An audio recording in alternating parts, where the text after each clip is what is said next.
អង្គុយដូចអស់សំណើចខ្លួនឯងមិនដូចគួតម៉ែក៏ទុកចុយតម្រាយលេងហ្គេមដងណាលេងដៃឈ្នះគេទេឲ្យតែចាប់ផ្ដើមបាញ់ហ្គេមពុបបានតែ2 3វគ្គ1វគ្គ2វគ្គ3ចូលវគ្គ4លេងចាញ់គេរហូតបណ្ដោយចូលភ្លឹបងាប់ភ្លាមចូលភ្លឹបងាប់ភ្លាមដឹងលេងអាមិនឲ្យឈ្នះគេណាមានណាគេចេះខាងអាបាញ់ហ្គេមជំនាញអីអត់អើចេះ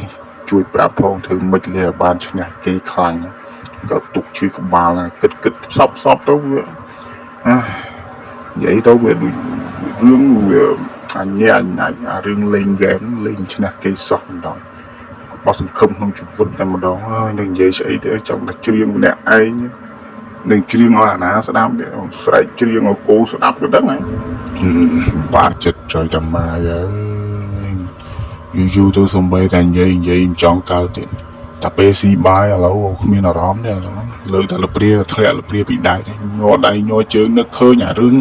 អាបាញ់ហ្គេមចាញ់ហ្នឹងនឹកឃើញមកវាអស់សង្ឃឹមមកលេងក្នុងឆាកជីវិតមកតស៊ូលេងរហូតដល់លេងមិនដែរឈ្នះគេនិយាយលេងដល់ឲ្យតែចាប់ផ្ដើមលេងអស់ហើយ3វគ្គចាញ់គេរហូតចាញ់ដែរមានថ្ងៃណាតែឈ្នះមេដាយស្ទីកអស់លីងញ៉ៃចុយតបាយញ៉ៃជីវិតមួយនឹងដឹងគិតអីចេញ